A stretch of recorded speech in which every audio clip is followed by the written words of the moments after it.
there was a lot of unlearning and learning how I was viewed in society and for what I was valued for. My like economic or academic contribution has always stuck with me. I knew when I started undergrad as an MIT student, if something happened to me, it would be a headline MIT student blank, and that would be where my worth came from. And so um, I think that with like those experiences, I've just come to realize the like immense power that comes from being Afghan and being South Asian and being Muslim and all of these things, and that ultimately our communities have collective and have like grandmothers and aunties and like third cousins that will always look out for you. And when you enter their homes, your family. And I think that I found that experience in others of a South Asian background. I felt like entering their homes and feeling like family. And I started to make real life, the one that I only saw at home, come in with my background as, you know, an Afghan or South Asian woman as well. Seeing how that identity manifests itself was kind of tricky just because for so long, like we are not the face of America. What an American person looks like would not, you would not think of me, you would not think of a hijabi, you would not think of a Muslim woman or a brown woman. And so when I think about like my, American privileges, I think about like the right to like vote. When I voted for the first time when I was 18, there were family members of mine that didn't have that opportunity yet.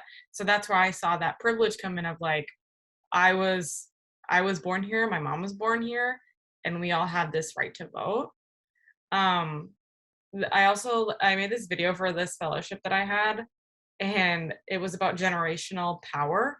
And I did a video with me, my mom, and my grandma because we are like the women lineage, if that makes sense. So the mother of my mother, and so we did a video about how three generations are voting in 2020, and I think that is like a really powerful way for that third generation American identity to show up for me.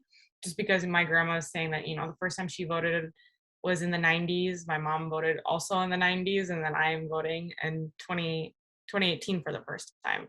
I was honestly afraid of telling people that my parents were from Afghanistan because I did not want them to think that my family was bad or my family was anti-American or anti-patriotic or, had some ill will towards the US or anything like that, just because that's how I was conditioned of perceiving the main way that I grew up getting information about Afghanistan was from the news. And it was always from the angle of like the war and terrorism and Osama bin Laden and these things that, like I associate my Afghan identity with food and joy and hospitality and all these other things that are important to my culture. So it's very strange.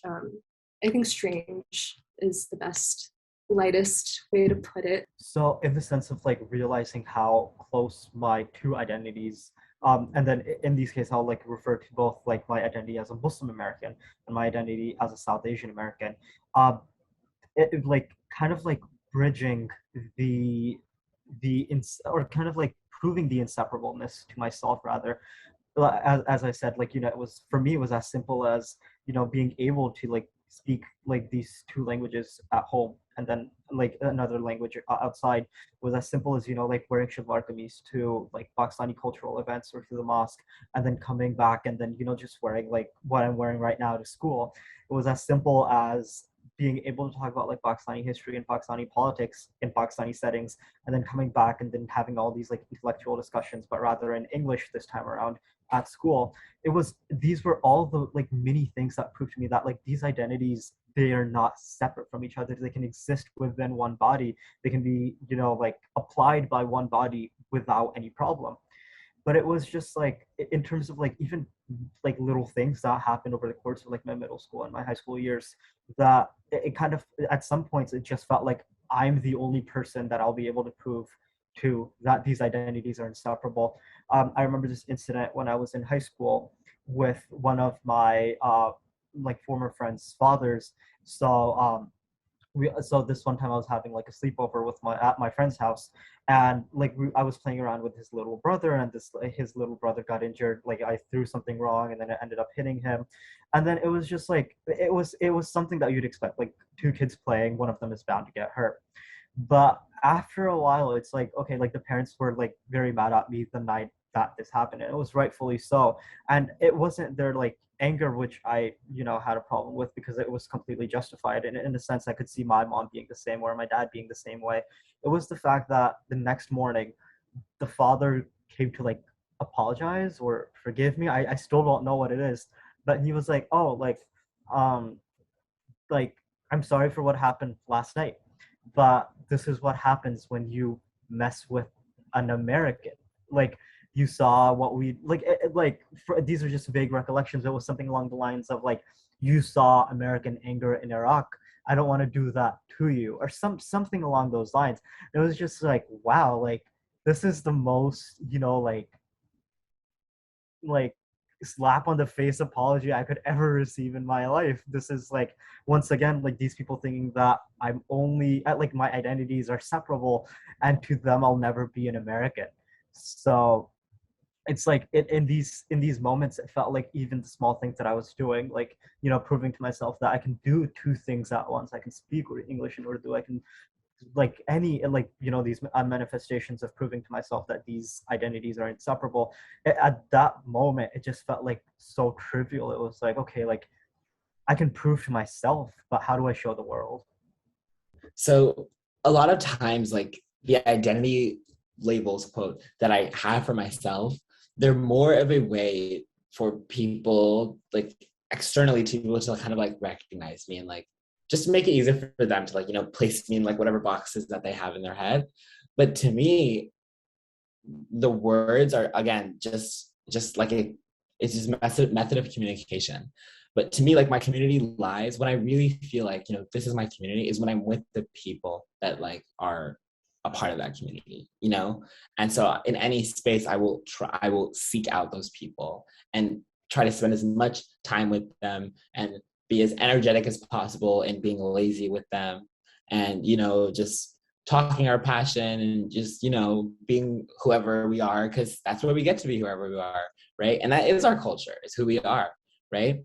Because a lot of times like culture is like, it's like this monolith, like this is the culture and then this is the people, and you must fit into it and you must perform it, right? And then again, it turns into like commodification. Like people are performing their culture to be like validated or to be seen as interesting, to be seen as different, because in America you want to be seen as unique, interesting, different individual.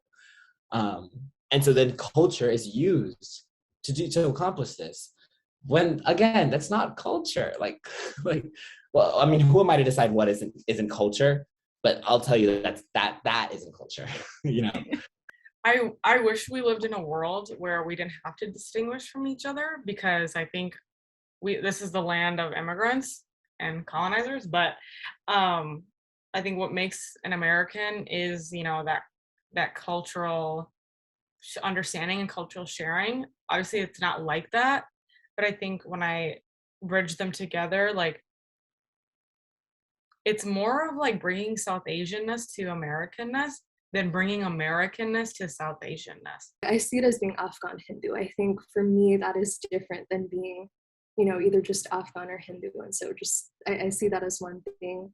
So relating to South Asianness and Americanness, I think it depends on the context that I'm in. Not to bring it back to like what I mean with shapeshifting, I think these are just separate parts of identity. Here on this college campus, I'm South Asian, right? I call myself brown. I'm brown on this campus, and that's how I relate to South Asianness on campus.